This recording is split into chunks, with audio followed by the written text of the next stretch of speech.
here with Reverend Dr. Douglas James Cottrell. Welcome to the Russell Scott Show. It's a pleasure to be with you, Russell. Thank you for inviting me on your show. Douglas, tell the audience about what you do and provide an overview of your research into deep trance meditation. Okay, well, I'm primarily a newspaper man from way back. I resigned my position at the Toronto Daily Star back in 1977. And I did that because my handicapped daughter, Sherry Ann Cottrell, was in a home near Belleville, Ontario, suffering a living death. We had put her in the home since she was 2.5, and at that time she was now 6.5. And as a parent, always looking for the question of could something be done, and the medical people at that point in time having reached their limit of their help that they could offer us, Sherry was put into an institution. However, you never lose that. Can something be done? And someone handed me, my friend Bill in the Toronto Star, another worker there, a colleague, gave me this book about Edgar Cayce called There Is a River. I read the book, and of course the universe was shining on me, and I thought, wow, if I could ever meet Edgar Cayce, or if there ever was a man like this, he could answer that question. Could something be done for my daughter to take her out of this home? Not too long after that, on a television show, the famous Alan Spraggett, The World of the Unexplained, was on, and I turned on the television by coincidence, and there was Ross Peterson laying out in a trance. This is the famous Ross Peterson from Flint, Michigan, and he was in Toronto at the time doing a reading on air with Dr. Logan Stanfield, and he was demonstrating the exact same format of deep trance meditation that Edgar Cayce was famous for back in the 30s and 40s. So naturally, my wife and I literally got in contact with him at the drop of a hat and had our very first psychic reading. Now, I'm a newspaper man. I don't believe in anything, hocus pocus, but here I am out of desperation going to see Ross Peterson lay down. He'd never met us before, lay down on the couch and tell me if there was hope for my daughter to get her out of this home. He did.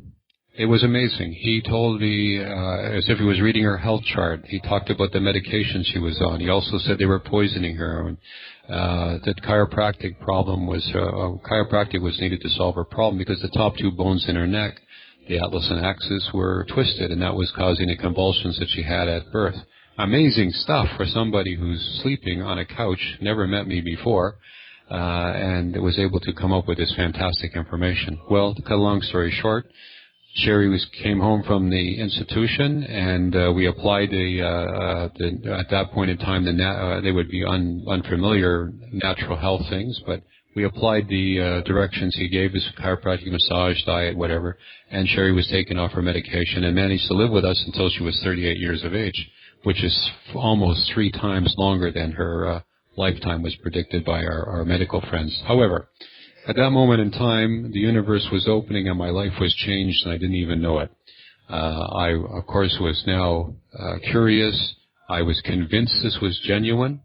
There's no way this man could have defrauded me or made up the information that he gave us, because we were very careful not to tell him anything in advance. And I decided that I wanted to do what he did. And so I said to him, because I had seen children in the homes before who basically are human garbage, if I can use that term, they're just put away until they pass away. Mm-hmm. And I said to him, how did you do that? And that becomes my war cry, if you will. When I ever met somebody with amazing psychic ability, I would say, how do you do that? And as such, I started out when Ross Peterson, well, you can do this too if you want to. You just have to be tenacious and go ahead and do it. So I did. I started off. My friend, Dr. Steve, I went to his office every week and proceeded to become psychic. In other words, I imitated Ross Peterson best I could without being scared to death that I was going to fade away in some deep trance of meditation and go to Neverland. And I began to have insight or impressions of people that were very profound. Well, from that day to this, that was 1974, I have developed this ability. And as I said, I resigned my position in 1977 at the Toronto Star. And I've become very famous for health readings and for being one of the sleeping prophets, as I'm being called. That would be Edgar Casey, Ross Peterson, and Paul Solomon, and myself. I'm the last of the four that were alive in the 1900s, believe it or not. So here we are, all this time later. I do readings in the same style and method as those very famous and talented men by being able to put myself into a deep state of meditation. Sometimes people call that remote viewing or mind projection. It's called in the East Shamanti. I've always called it deep trance meditation because that's what my teacher Ross Peterson called it, and so was alluded to Edgar Casey, the same method. It's a Western view of the ability to put yourself into a state of meditation in which your conscious self is kind of put to sleep or set aside, so the bias and prejudice of your personality aren't really there, and you're able to talk in your sleep, if you will, very authoritatively and very directly about things that you don't consciously have any training or understanding or exposure to. And certainly doing a health reading for someone where you're describing their health, you wouldn't possibly have any information about that person in your subconscious mind, or you wouldn't be able to glean information in a conscious way, especially if they're not in the same room, and especially if they're on the other side of the continent or the world, which I've done readings for people all over the world. And what I'm able to do is to psychically clairvoyantly see actually, a person's health condition and all about the person, their circumstances, and basically any concern they might have, including those in the spiritual realms, including those of past life experiences, and including those of potential ability they have. I'm now old enough, I'm 62 in about 2 weeks, in which I've been able to see the parents, and the parents before they were married, coming together, giving them counseling on their future life together as mom and dad. The children who would be born into the marriage and having done readings for them about what their potential would be and how they should be, suggested how they should be raised and etc. All the questions mom and dad want to know about their children. To the point that the children would come and have their own readings about their lives, and now the children are coming back with their children. So it's gone full circle. But the idea is that, to answer your question directly, I have this ability to psychically tune into people and answer any question they can ask or they wish to ask, and with authority, with accuracy, and with common sense psychic stuff. No crazy stuff about off-the-wall kind of things, but this is practical spirituality. And again, it's an ability to psychically see or know or understand things that are beyond the conscious mind, that are truly gifted, meaning from the universe itself. So people have asked me just about any questions. Yes, for those people who are saying, have you ever used it to make money? Yes, I have. I made a lot of money with a partner back in the late 70s. I retired and had a little farm up north of Toronto near Shelburne. I'm here now in Hamilton Beach, Ontario. We have a facility. It's $1 million building. We just started a college here. And we're teaching people to do what I do myself, and that is to do this deep trance meditation. We also are teaching people on how to do energy work or laying on of hands, which is my second gift I ever investigated from Reverend Alec Holmes, who showed me how to do laying on of hands, and he put his hands on my abdomen, and I felt the energy go in, and of course I said, how did you do that?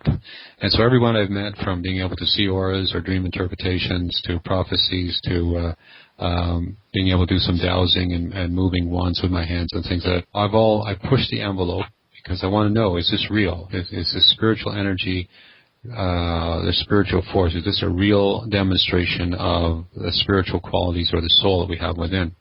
One of the things that kept me on track and stopped the craziness of being afraid was one day I read the Bible in Corinthians. It talked about spiritual gifts, and I found out as a Christian that this was supposed to be my spiritual path. We are supposed to develop these things we call spiritual gifts: laying out of hands, telepathy, precognition, premonition, clairvoyance, clairaudience, all these things that we see and sensitive people demonstrating now. These are in the Bible. It's a Christian discipline. And I am now a minister. I've been ordained as an interfaith minister, and I've kind of combined over my career the East and the West philosophical and religious points of view. And I cannot find any difference in any religion. If you look at it, they all come down to the golden rule and the duty to develop yourself spiritually. So Have I been tested? Have I done things in this way of demonstrating the proof, the evidence of psychic ability? Well, my motto is faith is built upon belief, and belief is built upon evidence. If I didn't have the evidence that Ross Peterson gave me in that very first reading about the detailed information on my daughter, and it was very helpful. Again, no medical authority at the time, or since she was in the home, could possibly give us an answer or give us some hope or give us a diagnosis that was correct. This man, laying down for 55 minutes, was able to tell me everything about my daughter, and to the minutest detail, and with accuracy that was absolutely astounding. I had evidence. When I lay hands on people and they fall over and they remove pain or suffering from their body, I have evidence. So do they. When people get up out of a wheelchair, which they have on occasion, and they're able to move their leg where it was paralyzed before, we have evidence.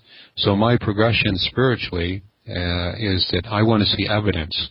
We tape recorded every single reading we did up until the time of CDs, and now we put CDs out for these readings, and people take them to their physician or to the medical practitioner or the natural health practitioner, and they verify what I've said in the reading about their health condition, and also we give recommendations or suggestions what would be helpful to remedy the problem, and they tend to prove out, that tends to prove out when they get better. But the trained professional listens to these tapes or CDs, and right there in the audible way is evidence or facts of what I've said psychically being proven out by x-rays or examination. That's evidence, and that's what I aspire to have all the time. So my whole life has been prove this psychic stuff really works. Let me understand this. And what I do the best is being able to lay down in a meditation, and people ask me questions about their health or their concerns in life, and I'm being able to give them something that's evidence of the truth of what's going on with their body. Usually I'm consulted when people run out of options, like we did with my daughter Sherry. And one particular case that we have, it's on the website, DouglasJamesCottrell.com, is about this man who came when his daughter was ill. She had an injury in her brain, and at 6 o'clock at night asked for an emergency reading to find out if her soul wouldn't mind the parents giving up her organs, to being donated. They had been told by the medical professionals that she had about 6 hours to live, and so this was done again in compassion, an emergency reading. Well, the outcome of this was not as you would expect. It wasn't a matter of the parents. Well, it was a matter of the parents asking if her soul wouldn't mind giving up the body parts, but the outcome was totally different. In that particular reading, the parents were told, the father was told, that she would survive this situation provided they took her off the morphine, and that in the morning she would wake up out of her coma, and she would be hungry and talking and laughing, and everybody in the hospital would come running over to see what was going on with this miracle child. Normally the protocol was to morphine the child, and then the child would pass away with this brain injury or this bleeding internally in the brain. Well, that's exactly what happened. The father went back to the hospital, stood guard over his daughter, refused morphine, and the little girl, who was 6 years old at the time, came out of the coma and responded as was predicted. More readings were taken on the girl's health, and to such a point that the neurologist was saying every time they had a decision to make, well, what does the psychic guy have to say? This is the best use of somebody who's clairvoyant or has an ability where a professional can get the information from a psychic person and evaluate it and help give them direction, or from a certain perspective information they can't otherwise obtain in a normal sense, but they are still the one making the call. They are still doing the surgery. And so it's, in addition to all the tools they have, it's a profound way of looking in a body and being able to see what's going on. For those people who are qualified, those people who are capable and have proven themselves in the past, this information can be relied upon. Douglas, we're going to take a brief pause. You're listening to The Russell Scott Show. Today's guest is the insightful Reverend Dr. Douglas James Cottrell. We'll be right back.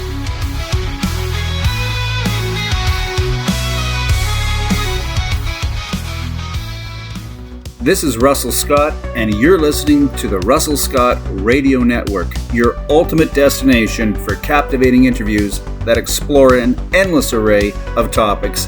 Remember to like and subscribe to stay updated with our latest content.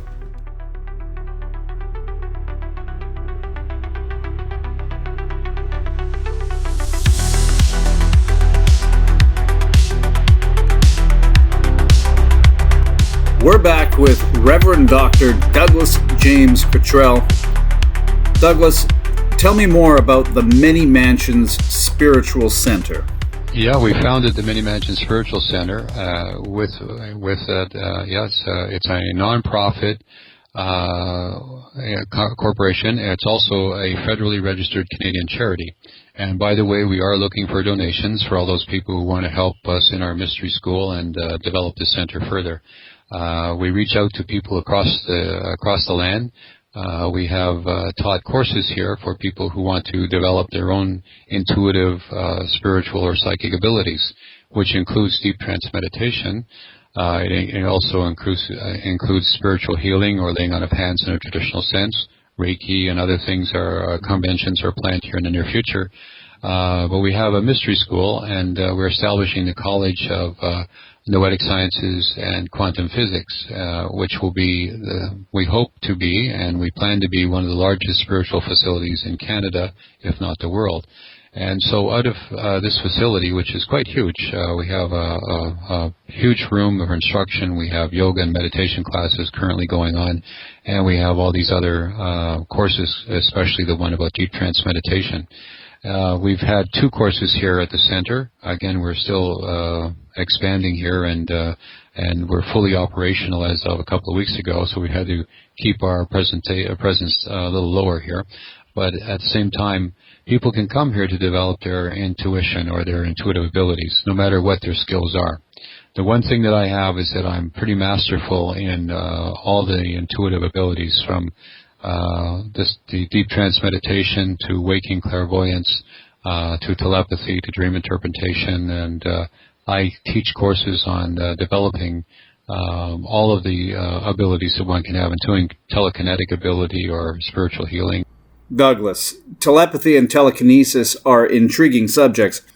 Could you share some insights with our listeners about these extraordinary abilities and how they might be developed or harnessed? Yeah, telepathy is something that is one of the first gifts that people develop. And when I teach the courses, I say, if you want to develop it, you want proof, remember, we always have to have evidence. You want proof that you're telepathic. When you're going down the highway and you're pulling up behind a car in front of you and you want to pass the car, look at the person in the back of their head and think, directing your thoughts to that person as you're looking at them, please pull over. I want to pass. And the person will immediately look in the mirror, and then the blinker will come on, and they'll pull over. This happens about 90 out of 100 times. The reason it doesn't happen all the time is that occasionally you meet a person who says, no way, I'm not moving for anybody. So you have to say, please, would you? Telepathy, you can sit back. The thing is that when you look at the back of their head, and immediately when you think the words or say them out loud, please pull over, they'll look in the mirror, and you can see their head, that distinctive look up to the mirror, and then you'll see the blinker come on almost immediately thereafter. Unless, of course, they're beside a transport or something that's inconvenient, so you have to kind of give them the space that they can do this. But every time, they'll move their head, so you know that they're getting the message from you. You can use this. I did this in Spain not too long ago. I was teaching a class, and I said, you ever waited for the waiter to come back and give you the bill, or the waiter to come over and take your order? The way to speed that up is that you look at a waiter who's in the vicinity, and you think of them, please come over here now. And as such, usually they come to your table, or they bring the bill back. If you're sitting out there and they're in the kitchen, you say, I want to leave now, bring me back the bill, please. Always be nice. And usually the waiter or waitress will come immediately with very short order. When we were in Spain, I had a friend who was saying, I'm going to try this technique. We're waiting here. And I'm going to call this waiter, and he's going to come right behind me. He's going to come right here and stand right beside me. And beside him was a fireplace and some wooden things that were artifacts or something. Well, when he called the man over, the waiter that came wasn't the waiter that we wanted, the one that was going to serve the table. It was another one who came right over, stood beside him, and actually climbed over him to get towards the fireplace and to adjust something that didn't need adjusting, and went back. And he said, that's amazing. I said, I know. It just shows you that when you throw out your thoughts, it's the one who picks up on it at random comes first. Soon thereafter, the waiter came over, but he couldn't get over how the man came and stood right at the same place that he was pointing, which was very difficult to get because it was on the other side of the table. So he tested it, and again, the evidence is there. You have to test this. So telepathy works. Telekinetically, I can move wands.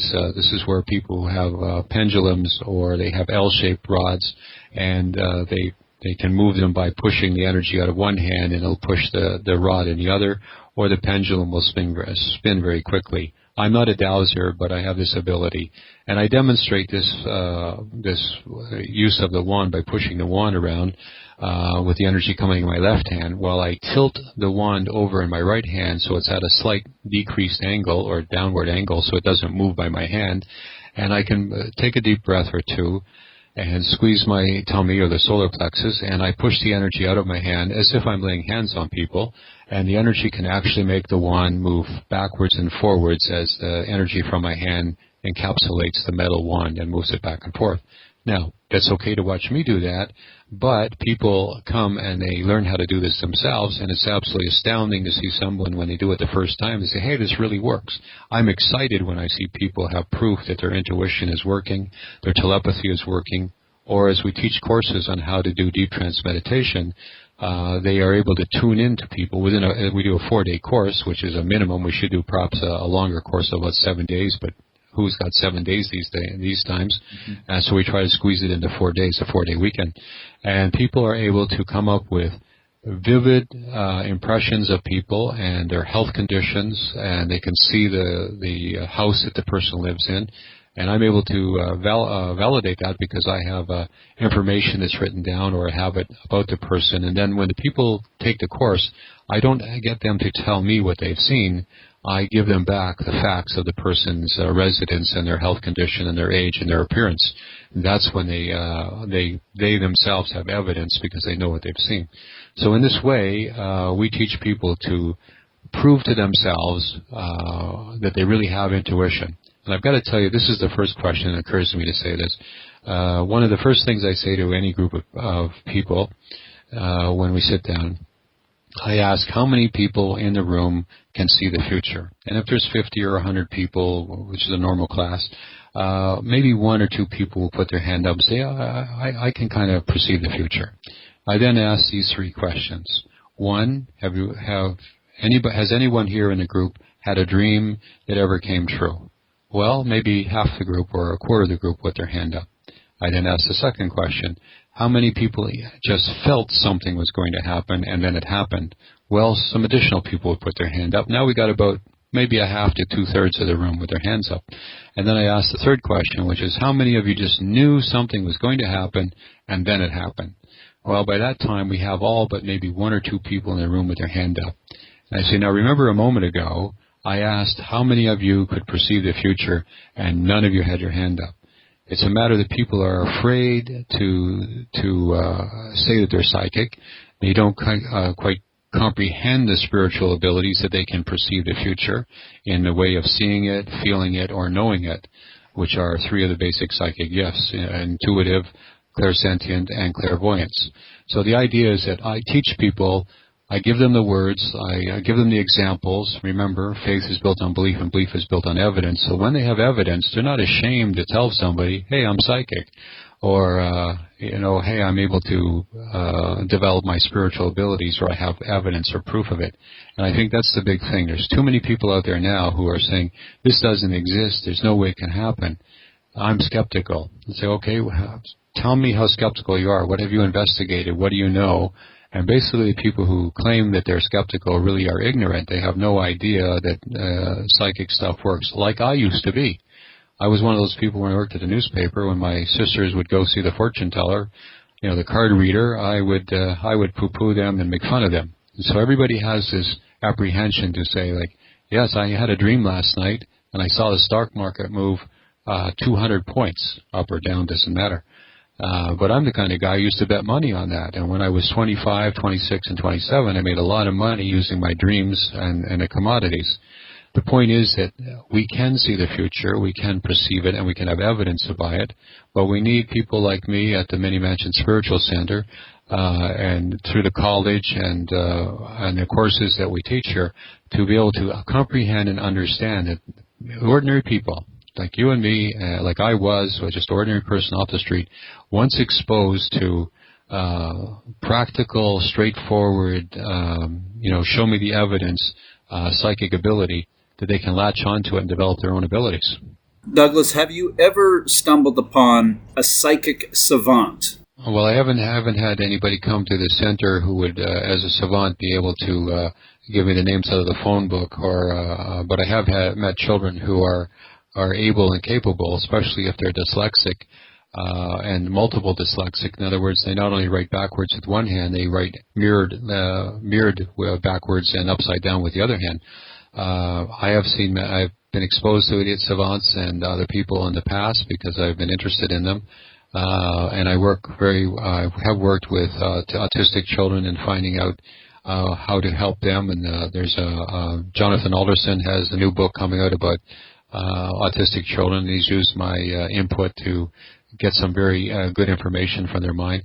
But savants, as far as children or people who have been able to have fantastic memories or have these abilities, well, it's not exactly our forte, but I've investigated it myself in the past, and I think this is something where the human brain has this capability to go beyond the conscious mind, which is the smallest mind we have, going into the subconscious mind, which is purportedly 10 times larger, but the soul mind, which is probably 1,000 times larger, and I think this is where this information comes from in that consciousness that we would call super subconscious mind, a soul mind. And I also have a theory that, people who have child protégés, they're touching upon past life experiences in which they have learned this all in another lifetime, and this memory or this ability is stored up in their soul mind, and they're able to contact the soul mind, which I think is what a savant does as well. Have you ever met anyone, perhaps ignorant of their own abilities, who have come to your many-mansion spiritual center, been a savant, and surpassed your own abilities? Well, I haven't met anybody that can surpass me at this point in time. Not to saying that it's not possible. Certainly there are people who have natural abilities where they have dreams on future outcome, which are prophetic dreams. We've had people who were able to we had one lady here who was able, she would come with a headache every day, and she was actually, when the headache was occurring to her, she was feeling or sensing earthquakes in the world. And at 4 o'clock in the afternoon, she said, I have a headache, and at 4 o'clock that day, somewhere in the world, there was an earthquake. So we met people with special talents and abilities like that. And I'm not trying to be vain here, but nobody really has all the abilities together like I do. And I'm being able to demonstrate them. Certainly we hope people would be able to go beyond what I would be able to do. But usually the people that come here are people who are developing. I would suspect that people who are fully developed wouldn't need to come here to see me, although I've met some very talented people in my travels in Spain and Poland and other places who have remarkable skills and abilities. But nobody's really come by here who would be able to do all the things I do. And I think that's what makes me a little extra special or different from people, is because I do all the psychic abilities. However, everybody has their own authority, their own ability, and I'm sure that somewhere out there's got to be some fantastic people who have another facility, or they're just, some people, they don't do this. This is public work. I resigned my position in 1977 because I was motivated that there were other children like my daughter out there, and certainly there have been lots of children, at least a dozen, that we've helped stop going to the same fate as my daughter, stop going to an institution, and been able to rescue them with my intuitive suggestions given to incredible people who were trained and were able to apply their skills and their abilities in combination with what the readings had suggested, that have stopped children to go to institutions. But the point is that there is a way in which people can develop themselves. And when they do that, they find out that there is some truth or some validity to the spiritual power or sense or gift or ability, which I think is a natural state to be in. I don't believe that we're all extra special and that some of us have psychic ability. I think we all have it. The only trouble is it's been trained out of us as we were children.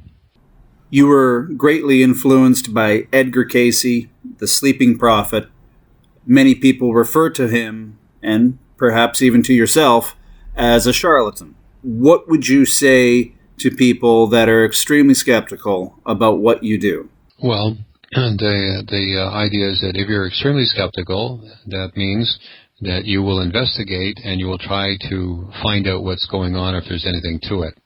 If you are skeptical and you're not sincere, you're just a naysayer, it doesn't matter what gets said or what is proven to you, then you're not really skeptical. You're ignorant of the fact that intuition and psychic abilities and qualities or gifts from the soul are recounted in all the world's religions. The mysticism of the Christ, for instance, it was, at the time, if you read the Bible, he was rejected by people and they were afraid of him. He used to cast out what's called demons, but basically these would be intruding entities or spirits or ghosts, if you will. And he used to lay hands on people, and he foresaw the future. And what happened to Christ was the local people tried to murder him, and they did. They convicted him in a trumped-up trial, and they tried to protect their own market share in the religious community. It was if you remember, the religious people at the time, they basically were the ones behind his sham of a trial and his execution. If you look at those people who are alive today, there are many people who have condemned me and told me the devil's got a hold of me. And I say, well, if that's true, then I just go back to the Bible and I say, is it true that the devil has a hold of me? And they'll say, yes, the devil is a trickster. He's making you do all these wonderful things and save all these lives and help all these people for 34, 35 years because he's trying to steal your soul. This is stupid. People who are really skeptical, if they read my website or if they investigate or get to know me as a person, nobody gives up a career like I did in the Toronto Star. I made more money than my family doctor. I worked 4 days a week. I had all kinds of benefits. I gave that all up to follow my spiritual calling. I work for God, always have, and I've not done so badly, although I've had, like Edgar Cayce, up and down. Financially, it's like an entrepreneur, rich one year, poor the next. We keep trying to help everybody. Now, people who keep trying to help, you say, what is their motivation? Well, my motivation is not to be rich or to be famous or to have power. My motivation is to help children and to help people, as was Edgar Cayce's. His whole life was one in which he devoted himself to using his ability to the benefit of others. Yes, they charged money, Dr. Ketchum and his associates. Yes, they built an institution in Virginia Beach. It's still alive and well today. It's called the ARE, Associated for Research Enlightenment.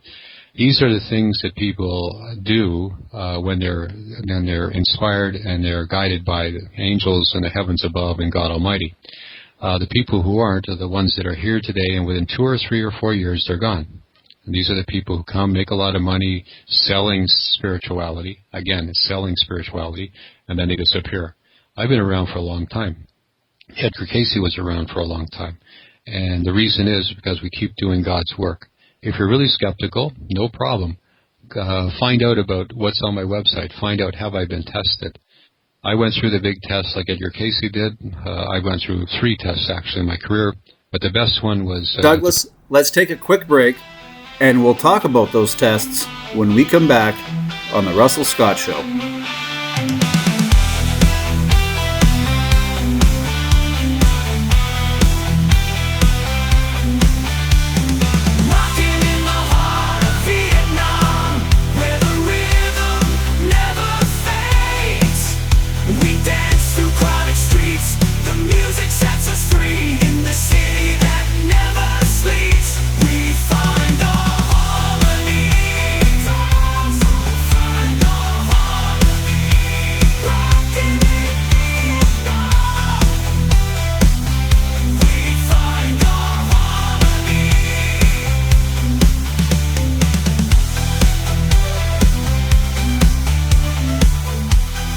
We're back with today's guest, Reverend Dr. Douglas James Cottrell.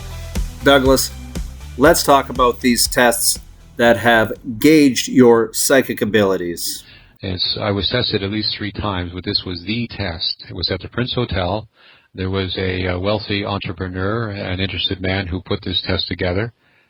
He had investigated me through a series of research readings. I think there was 12 or 13 of those.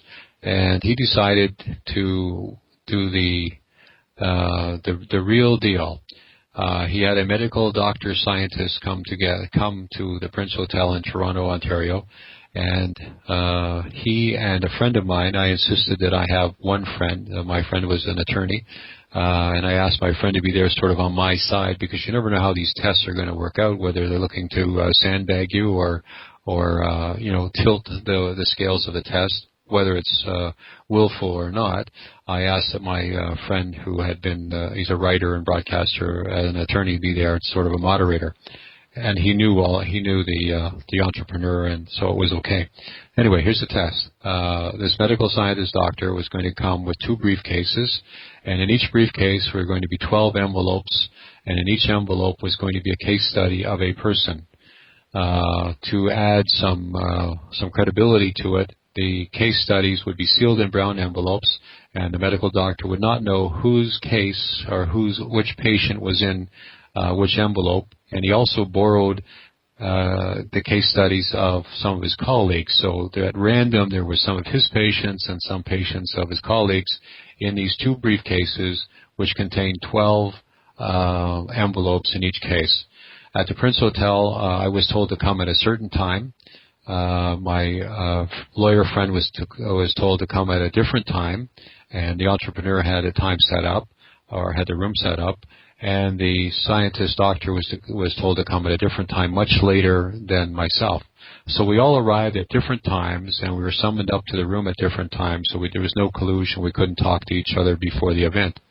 Then when the doctor came in, we proceeded to I'll give you the short version. We proceeded to do the reading. I laid down, and at random, he opened the briefcase up, and at random he would take out one envelope, and he would ask me about a person, and I would tell them what the problem, what their health problem was.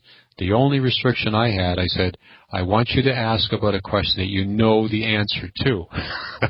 I didn't want them to say, tell us what you see, and I come up with something that they don't know about, and later on they would prove out that perhaps the person had kidney stones, which I've done before, and they're really looking to see if the person has an ulcerated something or other stomach. So that was the only restriction I put on it, and my friend, the lawyer, watched this process go down. And at the end of doing 12 out of the 24 patients at random, we did 12 patients or 12 case studies. I got up and said, "Thank you very well." Excuse me. Before that, at the end of the reading, the man also had 2 research projects going on, which involved the liver reproduction of a fatty liver cells and reproduction of a lean liver cells. And he asked me about those at the end because he was so impressed that I was doing so well with these case studies and giving him the actual problem or the health concern with the person, that he asked me about his research project. And I predicted that the research project on one of the case studies was going to fail. It wouldn't be credible at all, but on the other one, he would have success. And I'm not sure which was which. But in any event, after he asked those questions, the reading ended. I woke up. My wife was there who conducted the reading, and they thanked us very much, and out the door we went. We were done for the day. Now, I had done this for no money. I put my reputation on the line, and I did this as a favor to my entrepreneur friend who was wanting to see the test the limits of this clairvoyant skill. All this was done for nothing, and again, my reputation was on the line. I was promised that I would get a written report as to the accuracy of this. My lawyer friend told me later that when I walked out the door, the doctor turned to the entrepreneur and said, "This is impossible. Nobody is going to believe me." He was 100% accurate. There's no way anybody could have done this without prior knowledge of these case studies. I don't know how he did it, but he must have found out something, blah, blah, blah, blah, blah. To which my lawyer friend said, "Wait a minute. How many steps did you take to make sure, how many blind steps did you take that this man couldn't do what you're accusing him of?" And there were like 13 of them. And then he said, "It's a fact. He did it. He has the ability." And the man said, "I'm sorry, I promised a report. I cannot write a report because he was 100% accurate. Nobody's going to believe me that this man did it without collusion." And out the door, the thing was over. Now, the kicker was that the accuracy on his research projects also came to pass, that the one project that he thought was going to work failed, and the one that I had said was going to work worked. To that day to this, I said, no more tests. Why put my reputation on the line? I wasn't being paid anything. I was doing this for my own information and as a favor to my entrepreneurial friend. However, that test was credible, and I have a lawyer who's willing to sign any kind of affidavit that this really happened. And, of course, the people who are participating are still alive today. And that, I think, is going to be in the book in detail. So there's the test. That's what's happened to me. And again, it comes back to this credibility issue. Why can't it be correct? Why can't it be accurate? Well, I'll share with the audience. During our last break, I was telling you that my back hurt. And what did you tell me? Well, you asked me that you had some problems in your back, and I immediately told you you had some problems in your lumbar or low back, and I also saw some problems in your shoulder blade, and also your shoulders were hurting, and that you should get more vitamin D because your body needed vitamin D. And which you told me, why don't I get vitamin D? And I don't know. And you said, because I'm inside all the time. So I think that was the course of the conversation. And you're on one side of the country, I'm on the other. I'm near Toronto, Ontario, and you're in Vancouver. And I'm able to look at you as if you're in my office here. I have to give you credit. You were completely accurate. Well, this is what happens. You do this for 34, 35 years, you get good at it. The idea of developing deep trance meditation, by the way, is so that all the other abilities like this is conscious clairvoyance, they are developed. If you develop this deep state of meditation, you automatically improve all the other abilities: telepathy, telekinetic, premonition, precognition, you name it. Your dreams are more vivid. The dreams start to go forward in time, and you see future events. And it's just an amazing, your spiritual ability, the energy around you increases. You can do healing for yourself, on yourself, as well as absent healing, or people that you want to lay hands on and take away their headaches and things like that.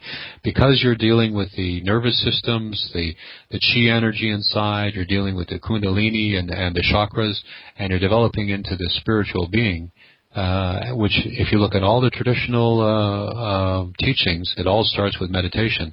And it says so in the Bible. Jesus was meditating for 3 days before he went. The idea is that Jesus went into 3 days of meditation and cleansings before he went to see Lazarus and raise him from the dead.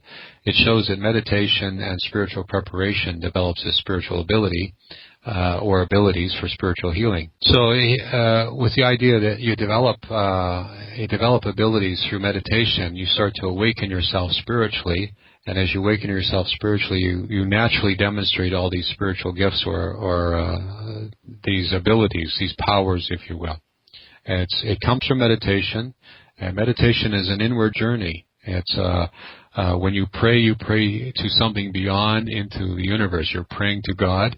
And when you're meditating, you're listening to God, and you're getting the information back in. Because when you meditate, your mind goes to not only remote viewing and through mind projections, where you can see at a distance, you can see over the horizon. It also goes that you can see through the higher dimensions, or you can see to the spiritual worlds above. I encourage my audience to go to your website, douglasjamescottrell.com. And I noticed you have a list of some of the more famous clients that you've had. One of them being the late, great, perhaps funniest comedian of all time, George Carlin. He was an amazing man. He was a genius with words. And if you go through his life, he, likewise, anybody that's novel or new or comes up in the way that George Carlin did, or Edgar Casey to compare, there seems to be this huge prejudice or this huge wave of conformity that we're right, we're the people who know better, we're the old establishment people. But after a while, when people who persist, like George did, the genius comes out. And when I met with him, I stayed at his house several times. His wife Brenda Carlin was my contact and brought me to California. Then I met a lot of movie stars through through the connection with George. But he and I had an understanding, and I did several readings for him, at least 3. And I caught a show in Las Vegas. They took me to Las Vegas to watch him as a treat to see a show. And then about a week later, we were back in Los Angeles, and he took me out to lunch, because he always promised to take me to lunch. And several times I was there, we just never had time. I was busy, he was busy. Mm-hmm. But anyway, this day we went and we went to this little place, and we walked in about 12:30, 1 o'clock. So most people were not there. The place was a little empty. And as we're sitting there, he had a habit of wearing a ball cap and or a black T-shirt, so you wouldn't really think anything special. He wasn't any suit or celebrity things. When my children met Lauren Green in Toronto, Lauren Green he wore a blue suit and sunglasses and his wavy hair. He looked like a banker. He didn't look like Lauren Green, father of the Cartwrights kind of thing, Right. But George was the same, and he basically was sitting there, and we were having lunch, and the waitress came over, and believe it or not, she asked the question. It was the opening line to George Carlin's show in Las Vegas. So as soon as she gave this question, he started in with his whole routine. And I couldn't stop laughing for the next half hour. I didn't have lunch with him that day. You watched his show. It was a one-man show. Yeah. I was the one-person audience, and he was the man doing his show. Wow. And the waitress was going on and on about things. And every time she opened her mouth, it would be another straight line, and he would, come in with some more stuff. I couldn't stop laughing. So that's my memory of George Carlin, and that he never liked watches. I don't know if people know that. But he did not like time. He did not like watch. When I was in his car, was a BMW. He had a piece of black electric tape across the watch in the dash, and he casually looked for my observation of this, because it was just a big piece of black tape stuck on the inside of a very expensive car. Mm-hmm. And he said, "You're probably wondering why that piece of tape is there." And I'm going, no. Of course I was, but I wasn't there going to ask. Mm-hmm. And that's when he told me. He said he hated time. He hated a watch. He didn't wear a watch. He didn't like it because his life was always by the clock. He had to be in a plane, in a car, or someplace on time, and he hated it. George Carlin cooked his own food. He was a health nut. And he had a procedure in which he had some sort of problem in his heart way back when. And from that day till the last of his life, he cooked his own food. He ate healthy. He never he had made a little bit of problem with drugs when he was younger, but he never took drugs ever after that time. And he was just an upstanding citizen and a brilliant man. I never once saw him eat. Even when we went to lunch, he didn't eat lunch. We met him in the Four Seasons Hotel, my son Doug and I, when we were promoting our book, The Secrets of Life. It's the one on the website. We gave him a signed copy, and he gave me back 2 copies of his famous pork chop book, and it was here we are sitting in the Four Seasons Hotel at Avenue Road in Bloor in Toronto with a superstar, and we're trading books back and forth. It's an amazing story. But I never saw him drink alcohol or eat meals outside of his own preparation. He did his own food. Yes, when he was younger, there was marijuana and probably other things, which that was long before I knew him. Mm-hmm. But I know that I knew him in the latter part of his life, the last 20 years of his life, and he was a health nut. Again, for the audience, I strongly suggest you go to DouglasJamesCottrell.com.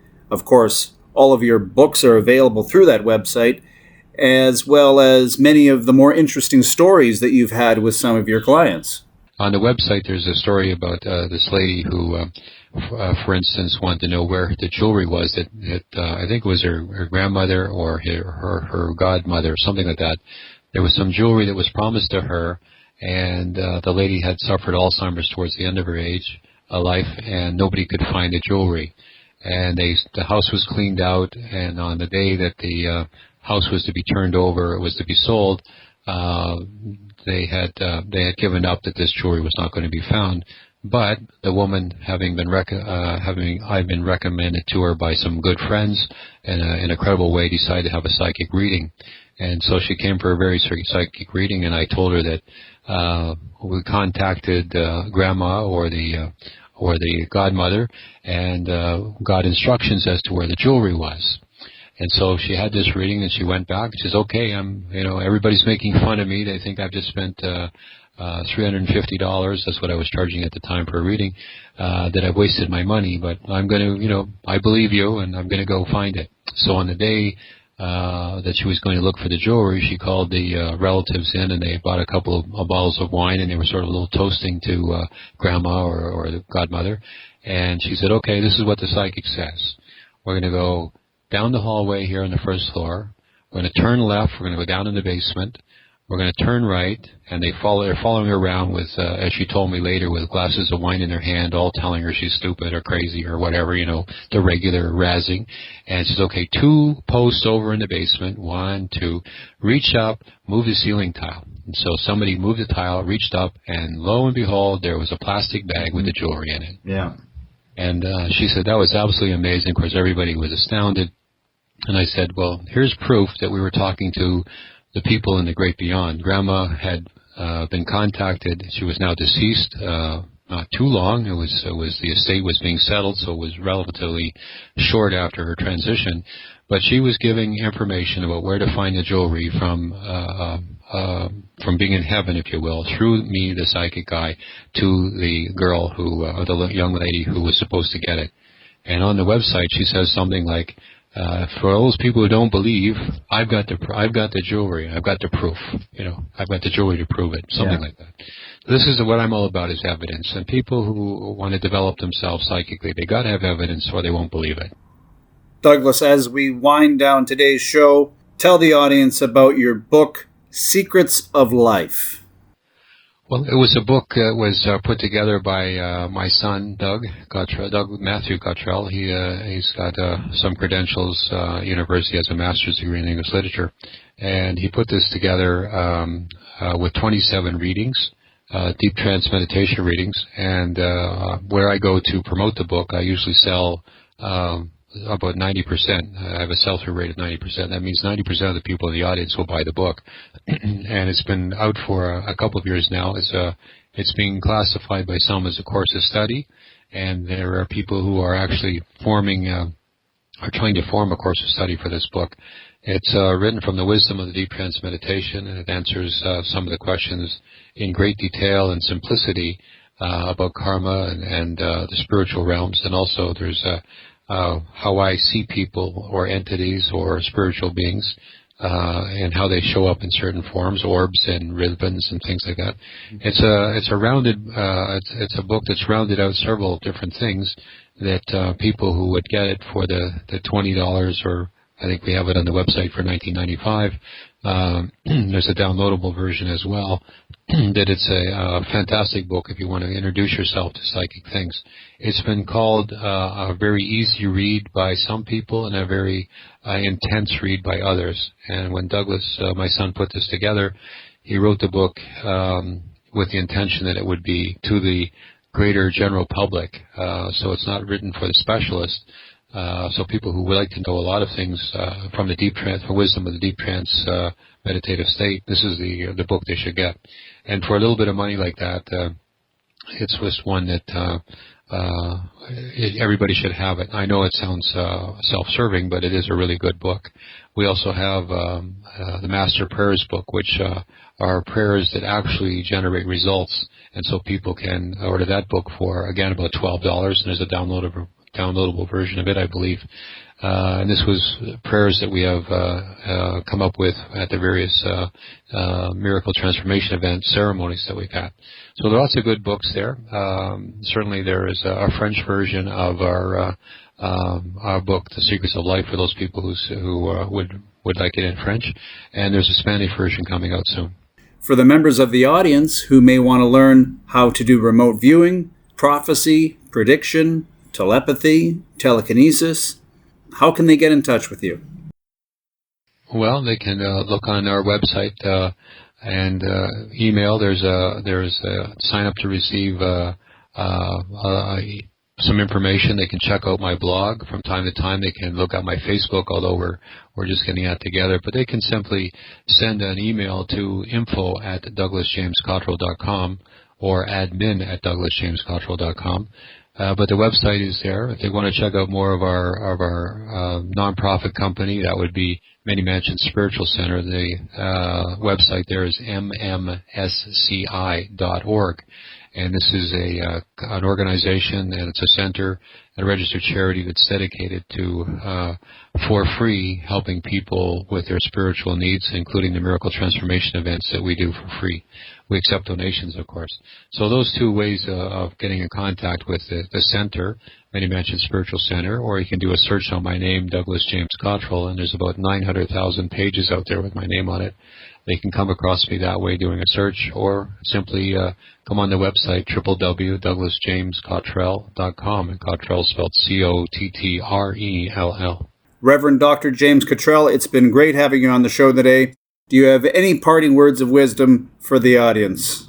Remember the thing about being psychic. If you're thinking, you're not being psychic. If you're looking or you're seeing, you are being psychic. That's the difference.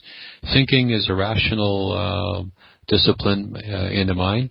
It's an intellectual, logical, reasoning function. Contemplative mind is the intuition, where you're seeing or feeling or sensing, and it's a creative part of your mind. So if you're thinking, you're not being psychic. Pleasure talking with you today.